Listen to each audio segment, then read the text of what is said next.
Tonight's bedtime story isn't actually a story, it's a poem written by the author Michael Rosen, and it's called Chocolate Cake. I love chocolate cake, and when I was a boy I loved it even more. Sometimes we used to have it for tea, and Mum used to say, if there's any left over, you can have it to take to school tomorrow to have at playtime. And the next day I'd take it to school all wrapped up in foil, and I'd open it up in the playtime and sit in the corner of the playground eating it. You know how the icing on the top is all shiny and it cracks as you bite into it. And there's that other type of icing in the middle and it sticks to your hands and you can lick your fingers and lick your lips. Oh, it's lovely. Yeah. Well, anyway, once we had this chocolate cake for tea and later I went to bed. But while I was in bed, I found myself waking up and licking my lips and smiling. I woke up good and proper. The chocolate cake! It was the first thing I thought of. I could almost see it, so I thought, what if I go downstairs and have a little nibble, yeah? It was all dark and everyone was in bed, so it must have been really late, but I got out of bed anyway and crept out of the door. There's always a creaky floorboard, isn't there? Past Mum and Dad's room. Gotta be careful not to tread on any broken toys or bits of Lego with your bare feet. Shh! Downstairs into the kitchen. Open the cupboard, and there it is, all shining. So I take it out of the cupboard, I put it on the table, and I can see that there's a few crumbs lying about the plate.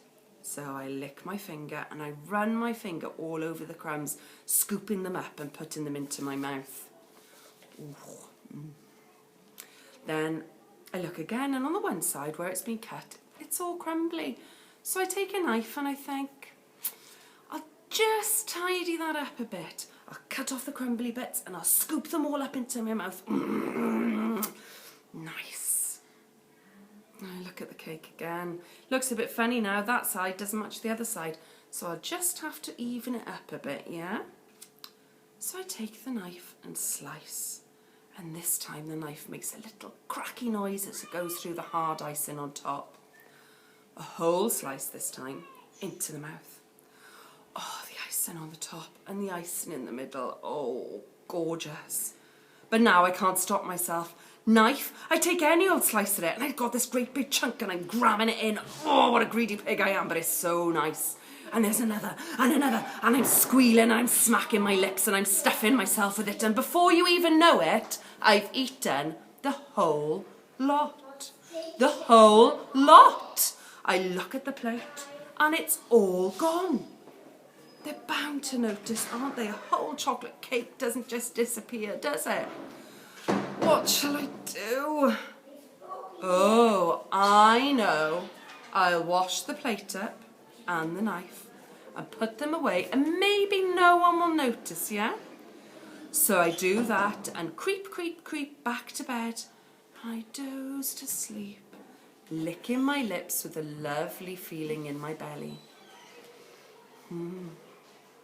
And in the morning I get up, go downstairs, have breakfast. Mum's saying, have you got your dinner money? And I say, yes. And don't forget to take chocolate cake with you.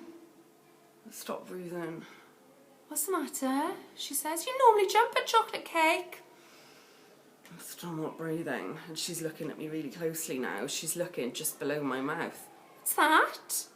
She says, what's what? I say, what's that there? Where? There, she says, pointing at my chin. I don't know, I say. Looks like chocolate, she says. It's not chocolate cake, is it? No answer. I don't know. She goes to the cupboard, looks in, up the top, in the middle, in the bottom, and turns back to me. It's gone. It's gone. You haven't eaten it, have you? I don't know. You don't know? You don't know if you've eaten a whole chocolate cake or not? When? When did you eat it? So I told her, and I said, well, what could she say? That's the last time I give you any cake to take to school. Now go! Get out! No, wait, not before you've washed your dirty, sticky little face. I went upstairs and looked in the mirror, and there it was, just below my mouth, a chocolate smudge, the giveaway. Maybe she'll forget about it by next week.